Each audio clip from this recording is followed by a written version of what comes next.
은퇴 후 백수인 분들과 반대로 60대, 70대를 넘어서도 평생 현역으로 사시는 분들은 이것이 달랐습니다. 뚜렷한 차이점 3가지가 있었는데요. 도전, 듣기만 해도 설레는 단어입니다. 하지만 60대, 70대, 80대에 들어서면 무언가 새로운 것에 도전하기에 앞서 늦었다고 생각합니다. 사실 도전의 늦은 나이란 없습니다. 그냥 시작하면 됩니다. 2018 SS 헤라 서울 패션 위크 더갱 모델, 2018 패션 매거진 데이지드 모델, 2018 패션 매거진 바자르 모델, 각종 매체에서 러브콜 세례를 받고 있는 최순아님입니다. 80세의 최순아님은 가정주부와 간병인을 거쳐 늦은 나이에 모델로 우뚝 섰습니다. 남성 시니어 모델 김칠두 씨와 함께 2018 가을 겨울 헤라 서울 패션 위크 무대에 오르기도 했습니다. 20대와 30대 모델 위주인 무대에 70대 나이에 당당하게 무대에 올랐습니다. 그녀는 학창시절 모델의 꿈을 가지고 있었지만 끝내 실현하지 못하고 병원에서 간호보조 일을 배워 근무하다 40년을 가정주부로 살아왔습니다. 그러다 위기가 찾아왔습니다. 60대 후반에 지인에게 돈을 빌려주었다가 큰 빚이 생긴 것입니다. 빚을 갚기 위해 6년 넘게 간병인으로 일했지만 뾰족한 탈출구가 보이지 않았습니다. 그러다가 우연히 본 TV 프로그램에서 운명처럼 시니어 모델을 접하게 되었습니다. 우연히 KBS 아침마당에서 예쁜 드레스를 입은 시니어 모델을 보게 되었어요. 이건 기회다. 이 기회를 꼭 잡아야겠다 생각하고 KBS에 전화를 걸어 모델을 전문으로 교육하는 학원에 바로 찾아갔어요. 72세라는 늦은 나이에 용기를 내서 모델 학원에 등록했지만 처음에는 순조롭지 않았습니다. 학원에는 손녀 손자뻘 어린 나이의 젊은 연습생들 뿐이었고 인생 절반 이상을 주부로 살아서 모델 지망생 생활이 낯설었습니다. 병원에서 워킹을 정말 많이 연습했어요. 포즈도 잡아보고 캣워크도 해보고 제가 할 수 있는 것은 다 해봤어요. 그녀는 평소 워킹 연습을 할 곳이 없어 병원 복도에서 워킹을 했습니다. 운동화에 티, 바지 차림이었지만 누구보다 열정적으로 연습했습니다. 패션 잡지를 찾아보고 패션쇼에 참석해 다양한 스타일을 눈으로 익혔고 리듬을 온몸으로 익히기 위해 난타를 배우는 등 노력을 기울여 웨이브진 백발 등 그녀만의 개성을 완성했습니다. 동시에 철저하게 자기관리도 진행했습니다. 매일 먹던 빵을 입에 대지 않고 사과와 당근 삶은 달걀, 고구마로 식사를 해결했습니다. 이런 노력 덕분에 유명 브랜드 모델로 발탁되는 등 최고의 시니어 여성 모델로 입지를 다지게 되었습니다. 여기 은퇴 후 2가지 선택지가 있습니다. 무엇을 고르시겠습니까? 저는 노후를 준비하는 분들께는 2가지를 권합니다. 가장 먼저 할 일은 연금 3층 탑을 쌓는 것이고 2번째는 자신의 몸값을 높이는 것입니다. 요즘은 돈도 일하게 하자란 말이 유행하더라고요. 물론 투자를 잘해서 성공하면 좋은데 투자가 항상 성공하는 법이 없습니다. 그리고 퇴직금을 뺏으려는 투자 사기도 한국에는 판을 칩니다. 멀리 갈 것도 없이 2023년 올해만 봐도 그렇습니다. 뉴욕 증권시장이나 나스닥에 상장될 것이라며 해외 비상장 주식 권유하는 투자 사기는 흔하게 찾아볼 수 있습니다. 2023년 5월 3일 MBC 뉴스에 나왔던 유튜브에서 활약하는 투자 사기 뉴스를 보셨습니까? 이들은 유튜브 방송을 통해 수천만 원대 수익을 내는 모습을 보여주며 투자자들을 현혹했습니다. 연기자들이 연기를 잘해서 마치 실제로 수익과 손실이 난 것처럼 연기합니다.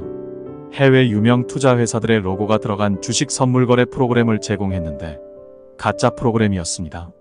2023년 6월 29일 YTN 뉴스에도 또 투자 사기가 등장합니다.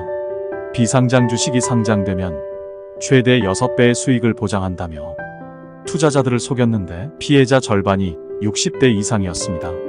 제 주위에 60대, 70대 분들이 투자로 오히려 돈을 잃으시는 사례를 많이 봤습니다. 그래서 가장 큰 금융자산은 자기 자신이라는 점을 강조하고 싶습니다. 60대, 70대가 되어도 평생 현역을 실천하는 분들이 있습니다. 그분들의 특징 3가지를 말씀드리고자 합니다. 평생 현역을 실천하는 분들의 3가지 공통점. 1. 가장 큰 투자는 일을 계속하는 것이란 인식이 확고하다. 이분들은 일을 계속하는 것이 그만큼의 수입을 발생시키는 금융자산이라 생각합니다. 그래서 자기 자신에게 끊임없이 투자합니다. 자신의 주특기를 살릴 수 있는 일을 찾기 위해 노력한다. 자신만의 브랜드를 만들어서 남들과 차별화하기 위해 노력합니다. 수천 명 중에서 자기 자신을 확실히 드러내려고 어느 분야의 전문가로 기억되도록 의식적으로 노력하는 분들입니다. 3. 정년 퇴직 후 재취업을 했을 때 예전 직장과의 차이점을 이해하고 수용합니다. 공공기관이나 대기업에서 퇴직한 후 작은 중소기업에 재취업하는 분들이 계십니다. 그분들은 우선 임금 수준이 크게 낮아지는 것에 실망하지 않습니다. 자신의 가치가 낮아진 게 아니라고 전 직장에서 받았던 초과분을 못 받게 된 것일 뿐이라고 생각합니다. 재취업한 직장을 함부로 비교해서 비하하지도 않습니다. 작은 중소기업은 그만큼 체계적이지 않아 이런저런 자비를 해야 하는데 이 점을 충분히 이해합니다. 지금은 수많은 일자리가 사라지고 새로 생겨나는 세상이라 할 수 있습니다. 정년으로 퇴사하신 분들은 어떤 일자리를 찾아야 할까요? 첫 번째는 실버 세대가 할 수 있는 일을 새로 만들어서 하는 것입니다. 2016년 7월 25일 서울시청 다목적홀에서 머니투데이 방송 주최로 시니어 사진 전시회가 열렸습니다. 이 전시회의 변용도님은 카메라로 그린 수채화 10선이라는 주제로 10가지 작품을 선보였고 작품 모두가 팔려 주위 사람들을 놀라게 했습니다. 2010년 7월부터 한 달에 3회 6개월 강좌를 들었는데 그때 제 나이가 60살 중반이었어요.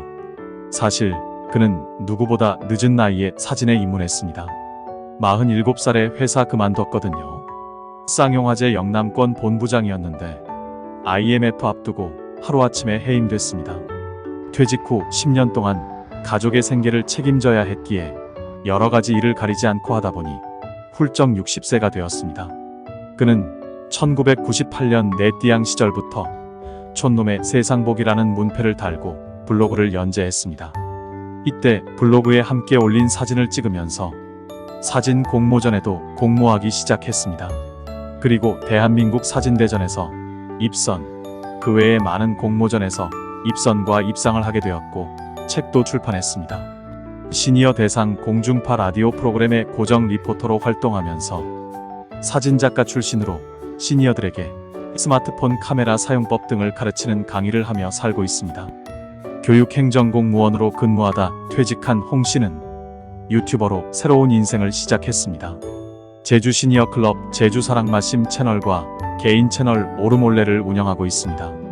그는 정년 퇴직 후 공무원 연금공단에서 진행한 영상 편집 연수에 참여하면서 영상 편집을 배우게 되었고 오르몰레 채널을 개설해 제주를 알리는 콘텐츠 제작자로 변신했습니다. 때마침 유튜브 채널을 운영할 수 있는 인력이 필요했던 제주 시니어 클럽과 인연이 닿으면서 제주 사랑마심 채널 운영도 겸하게 됩니다. 그는 영상 편집 능력을 살려 한국노인인력개발원에서 진행한 제3기 청춘단 사업에도 참여했는데요. 특히 버려지는 해녀복을 활용한 열쇠고리 제작 영상은 청춘단 내에서 우수 사례로 선정될 정도로 호응을 얻었습니다. 60대 후반에 그는 유튜버로 활동하면서 나이가 들어도 시니어들이 할 수 있는 일이 많다는 걸 느꼈습니다. 두 번째는 젊은 세대가 하려고 하지 않는 일입니다. 전문 기술직이 있고 몸을 쓰는 일도 있습니다. 체면을 버리고 기꺼이 할 마음의 준비가 되어 있어야 합니다. 퇴직하고 나니까 절벽이더라. 지방 공무원으로 일하다가 정년 퇴직한 김 씨의 이야기입니다. 흔히들 공무원은 60세까지 정년이 보장되고 연금도 꼬박꼬박 나오기 때문에 걱정이 없는 줄 압니다. 그런데 대출금을 갚거나 갈 곳이 없어 방황하는 사람들이 대다수입니다. 처음에는 김 씨도 퇴직도 했고 연금도 나오니까 아내와 여행을 다니면서 노후를 보낼 생각을 했습니다. 그런데 퇴직을 기점으로 즐겁고 평화로운 노후는 오지 않았습니다. 빠듯한 공무원 월급에 자녀의 대학교 등록금을 겨우 부담했는데 맞벌이로 일하던 아내가 아프기 시작했고 자녀는 결혼하면서 결혼자금 등 돈 나갈 곳이 쏟아졌던 것이죠. 집 대출금도 아직 남아 있었고요. 김 씨는 돈을 벌어야 했습니다. 여기저기 원서를 보냈는데 면접 보러 오라는 곳은 없었습니다. 그는 요양보호사 자격증 등 실질적으로 도움이 되는 자격증이 있다면 닥치는 대로 공부해서 땄습니다. 그리고 요즘 많이 생기는 주간 노인보호센터에 취직할 수 있었습니다. 면접에 가보니 운전은 가능한지, 어르신들께 얼마나 싹싹하게 잘할 수 있는지를 물어보더랍니다. 요즘 주간보호센터가 여기저기 생기면서 어르신분들이 마음에 안 들면 다른 데로 가버린대요. 아침에 차로 어르신들을 센터로 모셔와서 하루에 5시간에서 6시간 놀아드리는 일입니다. 어르신들이 김 씨를 매우 좋아하셔서 퇴근할 때마다 가지 말라며 붙잡는다고 합니다.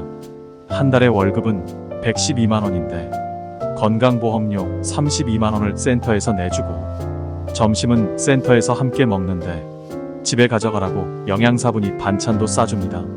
아픈 아내를 대신해서 김 씨가 반찬을 만들 수고도 덜어주고 식비도 아낍니다. 이들은 용도 폐기 인생을 딛고 잇따른 용도 변경 요구에도 능숙능란하게 살아왔습니다. 인생은 용도 변경, 무조건 다 쓰고 가자라고 말합니다. 좌절할 시간에 뭐든 했다. 중요한 한 가지 하고 싶은 것을 하라고 말합니다. 시청해주셔서 감사합니다.